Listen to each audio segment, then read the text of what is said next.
Please ignore the huge mess, which is my bed. Mental health in Indonesia. Let's go. Huge disclaimer before I move forward. I want to say that I am not a licensed psychologist, psychiatrist, therapist, not a student majoring in psychology at all. I just like psychology shit. I almost did major in psychology, fun fact. But I do love talking about stuff like this. I love talking about mental health, social rights topics and stuff like that. If you are seeking for a mental health professional, I do think you should seek someone who is a licensed psychiatrist, psychologist, therapist, and so on. These are just purely based from my experience and what I know. You may correct me if I'm wrong in the comment section respectfully, please. Please be respectful. But hi, I'm Danny. I like to make random discussion videos on my channel. I've made topics like bullying, LGBT stuff, toxic friendship, which was last week's discussion, and today we're going to be talking about mental health, which was actually a couple of you guys requested on my community tab on YouTube.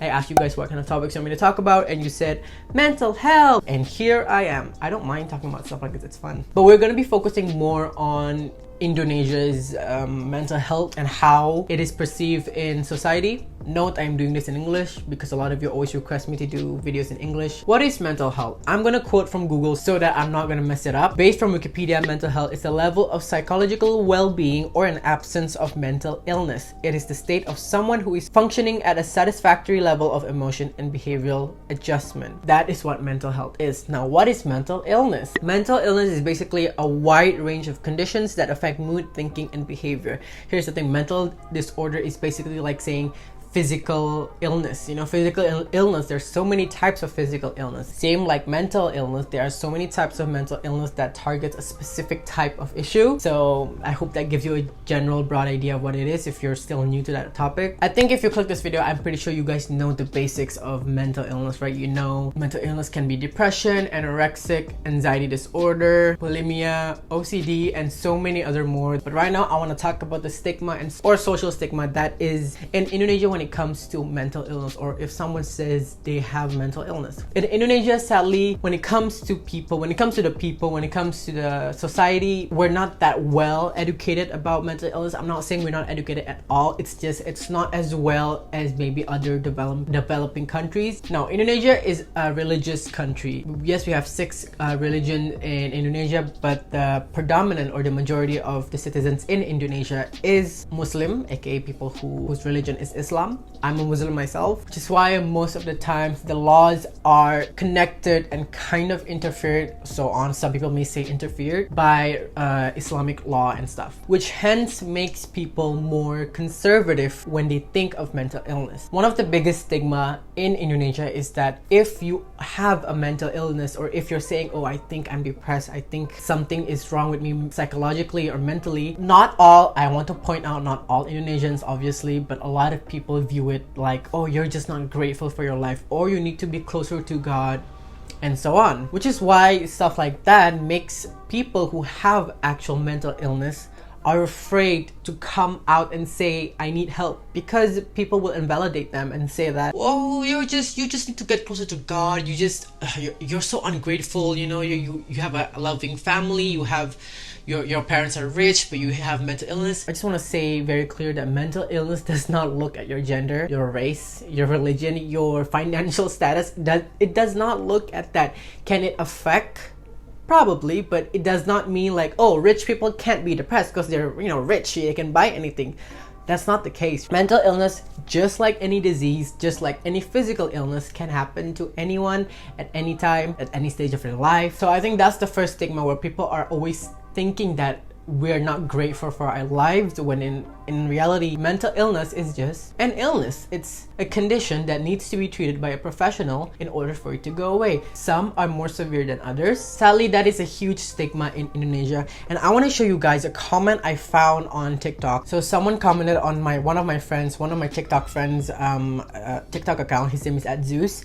I'm gonna put a screenshot somewhere around here maybe. So basically someone said, this is in Indonesia, yes, emang benar mental orang beda-beda, tapi kan Allah satu Maha Esa, Maha membolak-balikan hati manusia. Masya, kenapa harus percaya sama psikiater? Basically, he's saying that if you have mental illness, why would you go to a psychiatrist or a psychologist when there's God? You know, God is the mighty, only one that can cure everything. And that is very true. But I disagree strongly at this statement. Once again, I'm a Muslim, so my religious law might be different to yours, and that's completely okay. You might be an atheist, that's completely fine once again. But in Islam, I'm not the most religious person, so I don't know the actual term, so please feel free to comment down below. But in Islam, when you pray for something, Allah would not just instantly grant you that. You know, you actually have to work for it. For example, let me give you a basic scenario. If you're a student or if you're anyone that's learning or in an educational system and you have a test, you pray to God, God, I hope I get an A, or I hope I pass this test, or I hope I get 100 score on this math test. But do you really think Allah will just grant you if you yourself did not put any effort? Like, you pray but you're not going to study. No, that's not how it works. God won't just grant your prayers. You have to show some effort on getting what you want. If you want to get that A, you study the night before, or you study weeks before, whatever. As long as you have effort, then God will see that and He will grant it. That's kind of like, I'm not the most religious once again, but that's kind of like the general idea. Same with this. When you go to a psychologist, a psychiatrist, or a therapist, whoever you're going to see, that is an effort of you trying to heal your mind. You're trying to heal your psychological state. Yes, I think you should pray sometimes if you feel down. It helps. A lot of my friends actually pray and it actually helps them. So I think it's a really good, if you're someone that's religious, I think it's a really beneficial thing for you. But if you have a severe condition of mental illness, I think you should definitely see a professional, because if you are going to see a professional, that is an example of an effort of you trying to heal yourself. For example, if you're sick, if you have a severe condition of, let's say, tuberculosis, you're not gonna pray the disease away. Yes, you may pray. You will always have to pray and I hope God helps me in my healing process. But in that healing process, you have to see an actual doctor. You have to show and put some effort on healing yourself. This is one of the examples of the huge stigma where people think if we go to psychologists or psychiatrists, we are viewed as crazy or like ungrateful or like not close to God, which is really not the case at all. So I obviously responded back to this person. I try my best to always be respectful when I show my disagreement. This is in bahasa, I'll like translate afterwards. Mohon maaf, tapi Allah nggak akan ngebantu lu kalau nggak ada usaha. Ke psikiater itu adalah bentuk usaha untuk sembuh. Kalau doa-doa nggak bakal dikabulin. Basically what I just said, God is not going to grant your prayers if you don't show effort on you trying to be better or feel better or seek help. For example, if you want to be successful, you have to work for that success, and hopefully with a great amount of effort and a good amount of praying, God will help you with that journey. People view like mental illness in such a demonic way, as if you have mental illness it means you don't believe in God. That's not the case. Oh my God. I also found another TikTok video talking about Indonesia's mental health, mental illness state. This is one from @Ariel. I will put their usernames on screen when I showed them these screenshots because I think it's a really good point. She just showed us some facts about mental illness that is in Indonesia. I'm not gonna read all of it, I'm just gonna show you some of it. Di Asia Tenggara, Indonesia menempati urutan pertama sebagai negara dengan pengidap gangguan jiwa tertinggi. Basically in Southeast Asia, Indonesia is #1 with the highest mental illness rate. Another one is Riskesdas 2013, kasus skizofrenia 400.000, kasus depresi dan kecemasan di remaja usia 15 tahun mencapai 14 juta orang, 6% dari jumlah penduduk. Which shows that when it comes to schizophrenia and like anxiety disorder, the rate is getting higher every year. I think it just shows that Indonesia is still a little bit there's an airplane, give it a minute. It shows that Indonesia is just a little bit still behind mental health, mental illness awareness. A lot of the people still view it as something so demonic when in reality it's not something demonic or bad. When I say demonic, it's not actual demons. I mean like they see it in a really negative way. So just in case if anyone was confused about that. Now what can we do to help the situation? Well, the first thing is we have to start normalizing that stuff like this is normal for people to come out and say. If someone is asking for help about stuff like this, please take them seriously. Don't just say you need to pray more. Believe it or not, most of the time when you say stuff like that, it's not going to help. Even if they say, okay, I'll try, it's because you make them so uncomfortable to the point that they don't know how to respond. They'll probably be scared to be honest to you again because you're not even gonna help them. Like maybe you could recommend by being a more better support system, by being a really good listener. You don't have to always give advice. Sometimes people just want to share their stories, not to be given advice, but just to be heard. Maybe you could accompany them to like your school's counselor or maybe a therapist. You know, a good support system is always a good start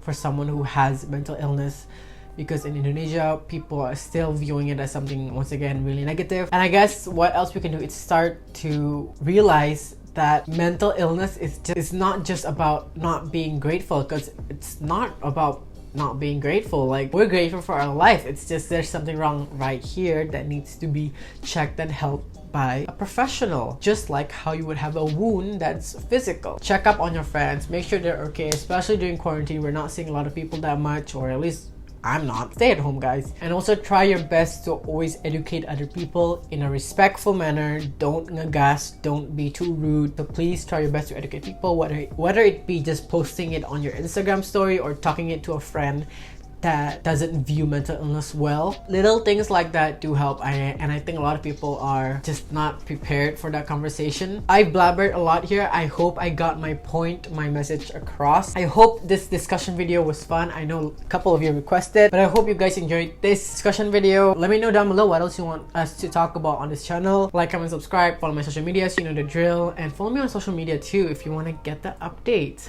And I'll see you next time on my next video. Bye bye.